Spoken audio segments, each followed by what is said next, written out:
Hello, it's Gaetan Klein, and in this video today I want to talk about the double empathy problem and how it relates to autism.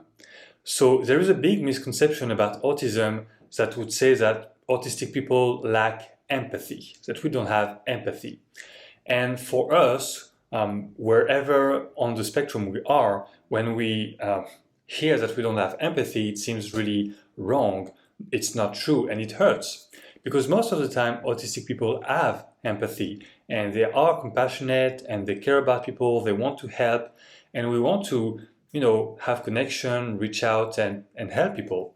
So when our positive intentions are met with rejection or misunderstanding, it hurts and it can be increasingly difficult to establish that connection because we have empathy, but we don't know how to give to other people what they would see as empathy. So this mismatch in the communication is something that is not the fault of people who have autism at all. It is just a mismatch in the type of communication that both neurotype are using. So autistic people are a certain neurotype and non-autistic people have a different way of thinking, a different way of receiving information in communication and in relationship to others, and different ways of interpreting communication depending on the neurotype you're on. And the problem is that between those two neurotypes there is a mismatch, there is a disconnect that makes it difficult for both neurotypes to understand each other's. But people who are within one neurotype generally have a lot of easiness to connect with people in the same neurotype. So two people who are autistic could get along pretty well and communicate easily and understand each other. And obviously neurotypical people can understand each other also very well. So the mismatch is between the two neurotypes. It's not between autistic people and the rest because that's their flow. No. Autistic people have empathy, but they have a different way of understanding communication and experiencing communication.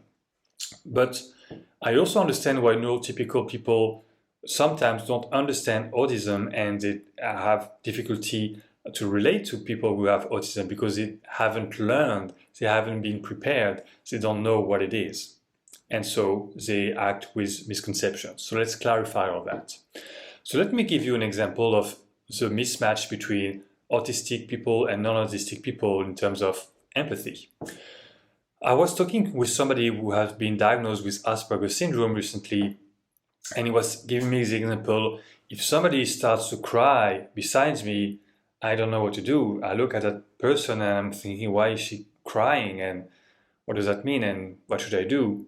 And generally I don't do much because I don't know what that person needs.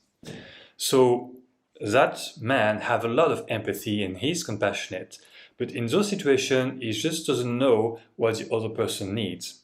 And neurotypical people could see that as a lack of empathy, but it's not that that man doesn't have empathy, it's just that there is a mismatch between his neurotype and the other person's neurotype. So when you ask neurotypical people what to do in case somebody starts to cry, they would mostly say, oh, you have to be there, stay with that person, talk to her, reassure her, and talk to her so you can help her go through this. That's a typical response from extroverted people. But people with autism generally have a very different response. They would say, oh, that person needs space, they don't need to have too much sensory input, they don't want to be touched on the shoulders, they need to be left alone so they can process it, and that is the best response. And they think this way because that's what they would need. Okay, because if we have autism, generally we don't want too much sensory inputs because it overloads us, and we prefer to be in our space to process it and feel better. So it's an introverted response. Both responses are correct, depending on what the person needs. It's not that one is better than the other, it depends on the neurotype and how is your natural inclination to what you need and how you want people to behave with you. So those two types have a mismatch, they don't really understand each other, but they are both right. And that is a double empathy problem. Autistic people have no problem relating with other autistic people because they understand their communication style. While non-autistic people, neurotypical people, have a different style and they're accustomed to using that style because they are the majority. So it's easier for them to assume that this is always the case, and they don't understand the way of functioning and the communication style of autistic people. So what to do about it? Well, education. We need to explain to people that different neurotypes exist and how they can understand each other. For example, we need to explain to neurotypical people that autistic people generally don't understand second degrees, or they cannot read between the lines or understand metaphors in the same way. It's more difficult. They have an extra effort to do to understand implied language. So when you recognize that somebody is in that category, you would talk to them in a more direct, simple way, in a way. Not simple in the sense that it's that you would think that they can't understand things, but you would talk to them in a way that is matching their neurotype, if that makes sense. And the same way around, for people who have autism, they can understand that people who are non-autistic generally need something else, and they need more rapport, more human contact, and they like being touched, for example.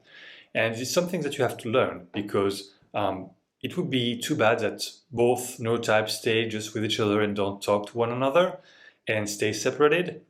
It doesn't have to be this way, in my opinion. If we understand each other, then we can adapt our communication style and find bridges between the two styles. Now, the reason why there is such a mismatch is not inherently because of the neurological pathways and functionings that is set up this way, but it's generally because there is a feeling of separation that is represented by something I call the wall of glass experience.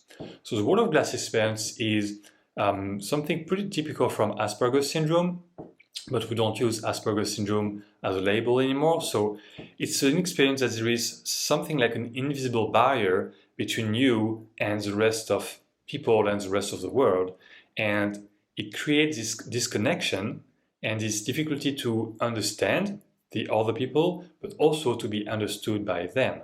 Okay, so neurotypical people, they generally want to connect with the autistic person, but they find that there is something strange and they cannot really connect with her in the same way that that person feels that they can connect to those type of people. Why? Because there is this barrier between them. And this barrier doesn't really have to be there. It's not something that has any positive reason to be here. It's not something that is natural and goes along the neurotype. No, it's something that can actually be removed in a safe, harmless way.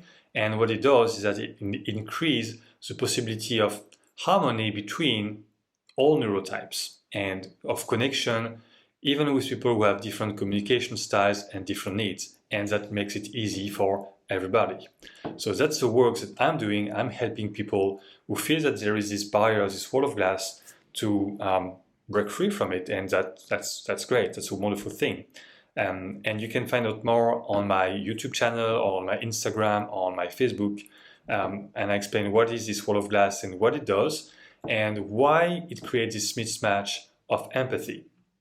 But from now on, don't say that autistic people don't have empathy. That's not true. Sometimes they even have too much empathy because they want to connect, but there is just this mismatch that makes it harder and that increases the possibility of misunderstanding and hurting each other.